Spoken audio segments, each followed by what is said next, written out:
Evet arkadaşlar, kanalıma hoş geldiniz. Bugün sizlerle birlikte BİM'den 13 Ocak 2021 tarihinde aldığımız kablosuz kulaklığımızı tanıtacağım. Bu ürünü 49.90'a aldık. Evet arkadaşlar, kutumuzu açmadan önce isterseniz dışına bir inceleyelim beraber. Kablosuz bağlantısı varmış. Stereo sesi varmış. 6 saat kullanım süresi varmış.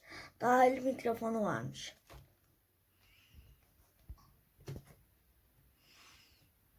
Kulaklığımız katlanabilir. FreeSound markası kulaklığımızın. Gerçekten çok iyi bir kulaklık. Herkese tavsiye ederim almalarını. Evet, şimdi arkasını da inceleyelim isterseniz.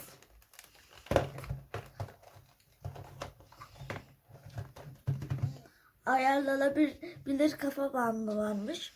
Ultra konfor sağlayan ayarlanabilir süngerli yapı. Katlanabilir tasarım. Ses önleyici yastıklı kulaklıklar. Stereo ses kalitesi. Hibrit ses teknolojisi. Teknik özellikler. Önümüzde 5.0 Bluetooth özelliği mevcut. 250 amper şarj edilebilir batarya. 40 milimetre hoparlör çapı. 6 saat batarya süresi. Evet arkadaşlar, şimdi isterseniz kutumuzu açalım.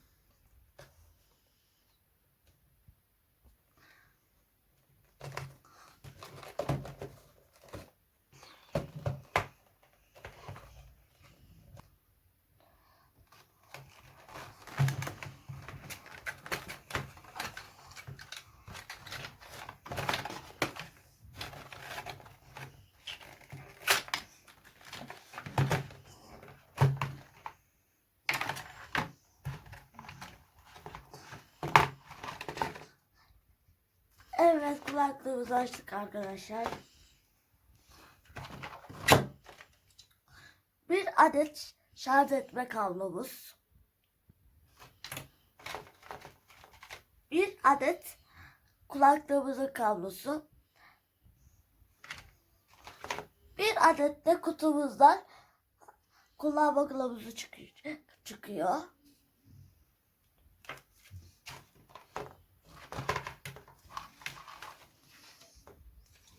Evet, şimdi kulaklığımızı açalım. 5 saniye tutuyoruz bunu. Açıldı kulaklığımız. Bu ses açma, bu ses açma, bu ses kapatma, bu telefonlara cevap verme, meşgule atma. Bu giriş ise bu kablo girişi, kablolu kullanma girişi. Bu da şarj etme girişi. Evet, şimdi bağlayalım tabletimizi kulaklığımıza. Bluetooth'umuzu açıyoruz. FreeSound seçiyoruz. Evet, bağlandı. Bağlandığında böyle mavi ışık oluyor.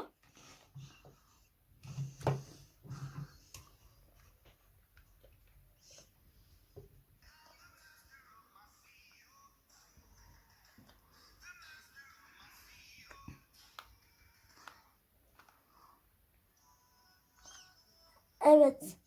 Şimdi de kulaklığımızın sesini açalım. Gördüğünüz gibi böyle açılıyor. Gayet güzel bir sesi var. Son sesle. Son ses açtığınız zaman size uyarı veriyor. Bu son ses diye. Son ses diye daha açmayın diye. Gördüğünüz gibi.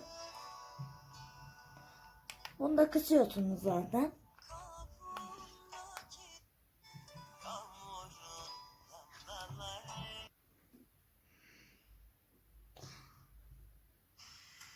Evet, size şu anda bas seslerini çok iyi dinletmeye çalışacağım. Gördüğünüz gibi ses çok güzel. Tavsiye ederim. Gayet kaliteli bir ürün.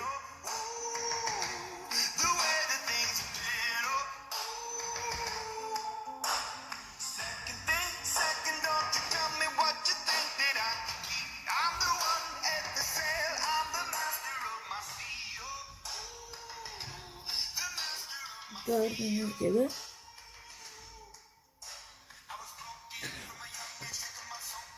Bu da şarj oranını gösteriyor.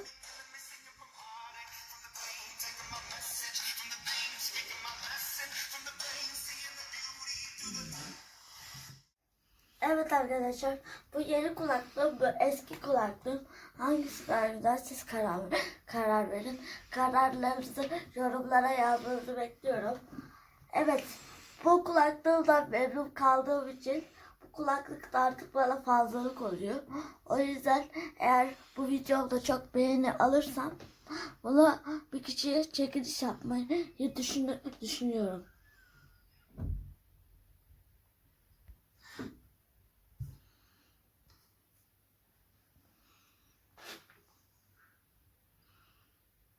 Evet arkadaşlar, bu videomuz bu kadardı.